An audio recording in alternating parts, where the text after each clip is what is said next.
Isang taon nang nakalipas mula nung napatrending ko itong Albite na hanggang ngayon dinudumog at binabalik-balikan pa rin dahil sa authentic na lasa ng kanilang mga pagkain. Hindi mo pa natikman yung basuka natin. Basuka? Okay. Ano? So usually ginagamit natin isang sandwich. But sa basuka, double.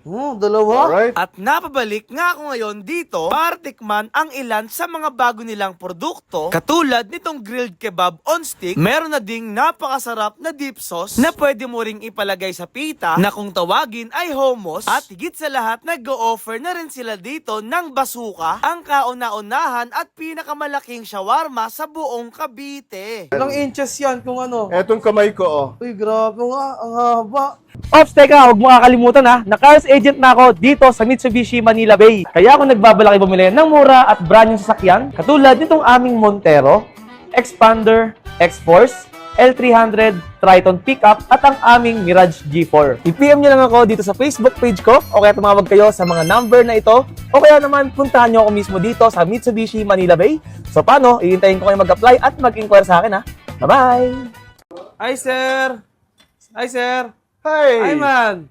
Long My time no friend. see, my friend! Kamusta? Long Where time you no see. been? Napapunta ako dito kasi alam ko may bago ka daw eh. Oh, marami kaming bago. Yan, nabalitaan ko. May kakaiba ka raw ulit dito tinitinda. Yes. Ano so, ba yun? bali meron akong dalawang bago dito. Ano yun? Ang Gusto ko beef malaman kebab yan. At yun, hummus. Ang beef kebab, Uy, beef kebab. Ito. Parang barbecue yan ah. yes, inaihaw-ihaw to na beef with veggies and our secret spices.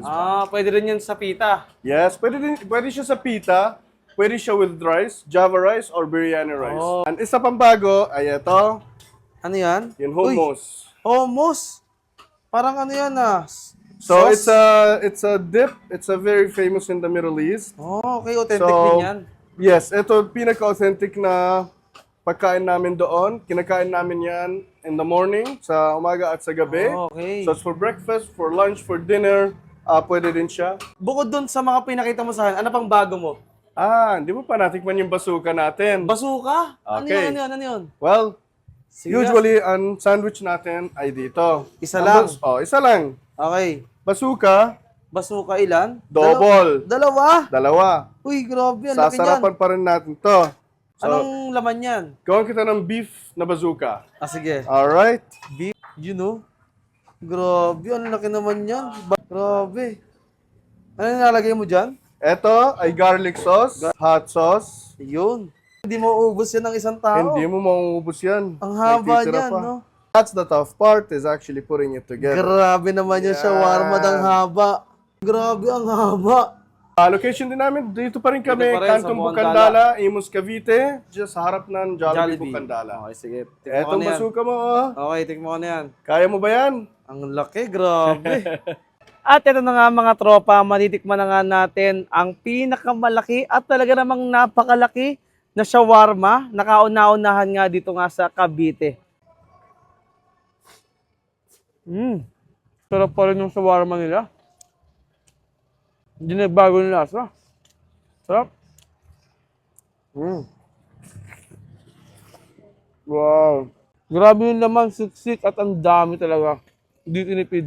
Dito guys sa kanilang basuka, pwede kang mamili kung chicken, beef, at pwede rin siyang pagsabayin. Yun ang kagandahan dito. Kung gusto mo ng chicken tsaka beef, pwede siya in one basuka. Isa pa? At syempre guys, hindi ko pwedeng kalimutang tikman ang isa sa mga bago nila, yung kebab. Ayan o, na parang barbecue. Tikman din natin yan. Okay din yung lasa. Alam mo talaga authentic. Sarap. Wow.